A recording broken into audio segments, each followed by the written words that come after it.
Srimad Bhagavad Gita, chapter 13, verses 8, 9, 10 and 11. The renunciation of sense objects and also the absence of egoism, reflection on the evils of birth, death, old age, sickness and pain, non-attachment, non-identification of self with son, wife, home and the rest, and constant even-mindedness in the occurrence of the desirable and the undesirable, unswerving devotion to me by the yoga of non-separation, resort to sequestered places, distaste for the society of men, constant application to spiritual knowledge, understanding of the end of true knowledge. This is declared to be knowledge, and what is opposed to it is ignorance. The questioner says, Sri Krishna clearly states what he has declared to be knowledge. Then why is modern day spirituality filled with so many superficial methods to attain knowledge? How can this be corrected? Modern day spirituality is only giving you what you deserve. And this is not something that is happening only in the modern era. This was happening even in the times of Sri Krishna. This knowledge that Sri Krishna is addressing to Arjuna is something that only Arjuna is respecting and receiving. You are asking, why is modern day spirituality filled with so many superficial methods to attain knowledge? Even at that time, there were 1,000 fake ways and means to attain knowledge. It depended on the seeker, the recipient. If you want fake knowledge, you will get fake knowledge. If you want superficiality, you will get superficial spirituality. If you want true spirituality, you will get a Krishna. What do you think? Duryodhana had no knowledge. Had Duryodhana been totally free of knowledge, he would have been like an innocent kid. But Duryodhana was so full of knowledge. In fact, Duryodhana was much more certain of his knowledge than Arjuna was. You find Arjuna full of self-doubt. Is Duryodhana having any self-doubt? Even through the run of the battle, Duryodhana had far more reasons to be suspicious of himself, but he never doubted himself. Who was losing more warriors in the battle every day? The Kauravas or the Pandavas? The Kauravas. The Pandavas did not really lose their principal warriors in the battle. In fact, the 5 Pandav brothers were the principal warriors, and none of them lost their lives. Yes, they did lose Aghatotkacha and Abhimanyu, but they could hardly be called central figures. On the other hand, look at the Kaurav side. Bhishma is gone, Duryodhana is still confident. Duryodhana is still not ruffled up. Drona is gone. Kripacharya is gone. Then Dushasana is gone. Jayadratha is gone. Finally, Karna is also gone. But Duryodhana still thinks he knows what is best for him. Duryodhana has a lot of knowledge. And all knowledge, in some sense, is about the truth, right? When you say spirituality, what is the domain of spirituality? The truth. What is? Right? What is? Correct? What is? Duryodhana's knowledge was also about what is. So all knowledge in that sense is the province of spirituality. Duryodhana's own knowledge was in his own eyes as spiritual as the knowledge of the really spiritual person. Would Duryodhana ever say that his knowledge is just worldly and superficial? Duryodhana would say, no, I know. I know what things are like. I know what this battle is about. I know what is at stake. So Duryodhana is knowledgeable. It's just that Duryodhana is Duryodhana. His central urge is not the truth but the throne. Therefore he gets a guru like Shakuni, who is advising Duryodhana all the time, Shakuni. Why? Because Shakuni is what Duryodhana wanted. If you want the throne, then you will get an advisor or guru like Shakuni, and Shakunis have always existed, not merely in the modern era, even in the times of Krishna. Right in front of Krishna is Shakuni. And mind you, Shakuni often, in fact, appeared to be prevailing against Krishna.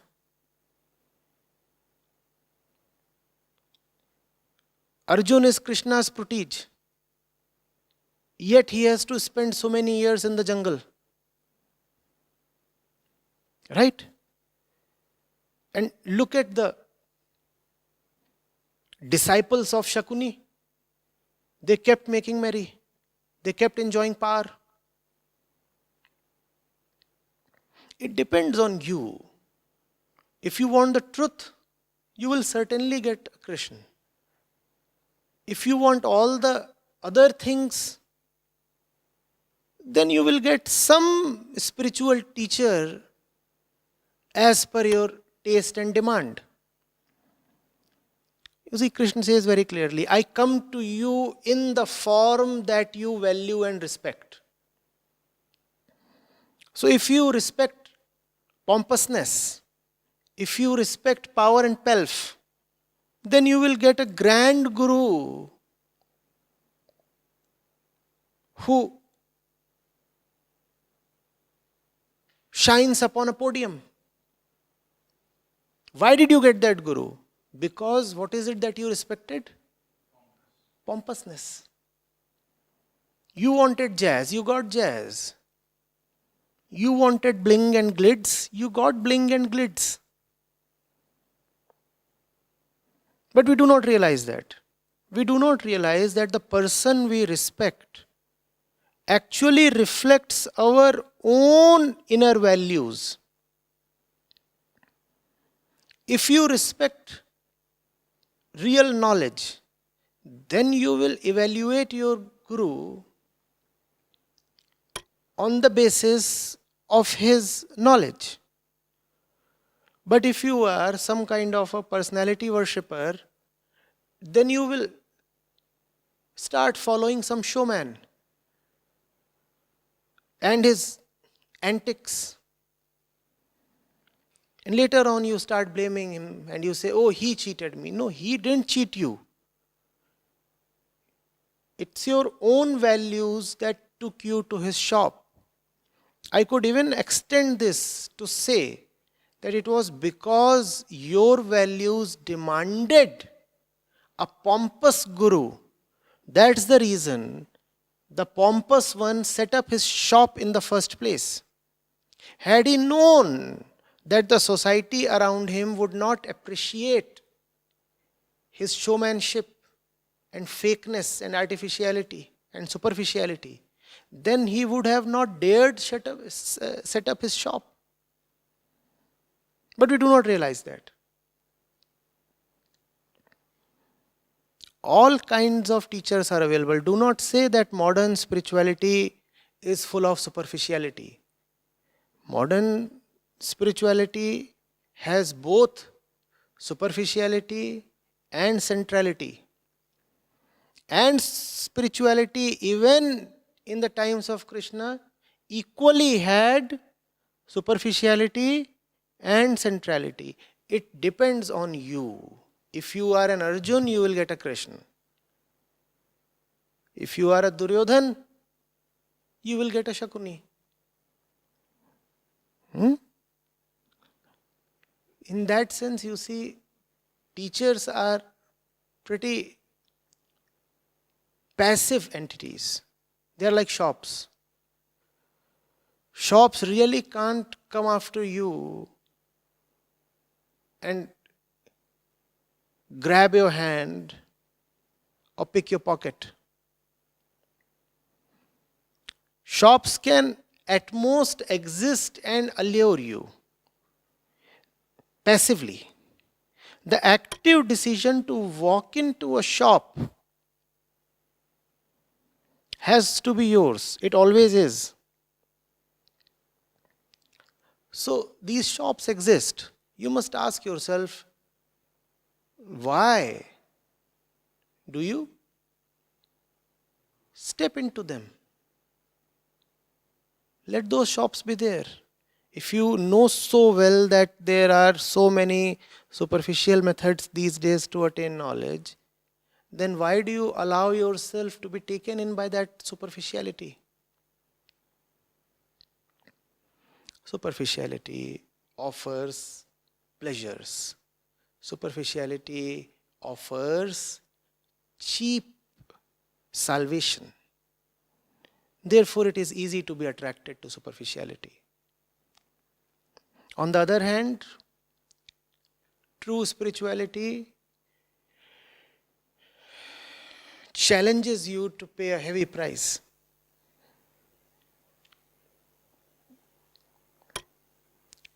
See what Arjuna is going through. Krishna is saying you will have to fight your kith and kin. And Arjuna is passing through a tremendous inner turmoil. That's what inner and true spirituality demands. Duryodhan does not have to pass through that pain. Arjuna is paying a heavy price. Duryodhan is all very happy. When Arjuna is so shattered inwardly and he's shivering and trembling and has kept his weapon down and is in a very bad state. At that moment you can almost visualize Duryodhan at the other end, popping some popcorn into his mouth, in a very gay manner, coolly, happily, saying, "Hey, dude, what's going on?" Duryodhan is facing no inner turbulence. He's paying no price. And when you don't want to pay any price, then you get teachers like Shakuni. Krishna is beautiful, but he is tremendously beautiful.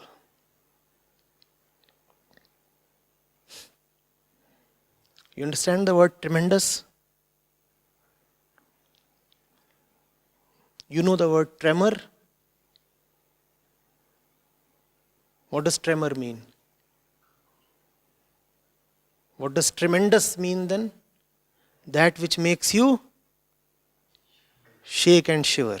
So Krishna is tremendous. We can very easily tolerate someone who is just beautiful. The problem with being a Krishna is that he would be tremendously beautiful. You go near him and you receive a 440 volt shock. Now he's beautiful, so he'll charm you and pull you in. Next time again you go near to him and again a shock. The tremor strikes you. You need to have the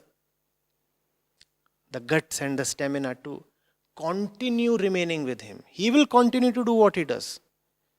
His tremendousness will stay unabated. You have to check whether your stamina can last that long. It would be a match between his tremendousness and your preparedness to take the kick. Because the kicks won't stop. Till you exist, the kicks would keep raining.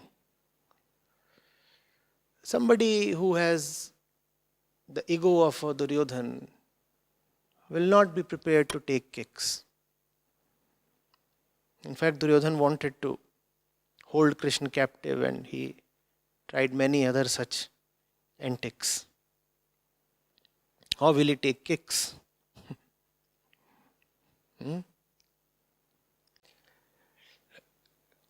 Arjun has a lot of resilience.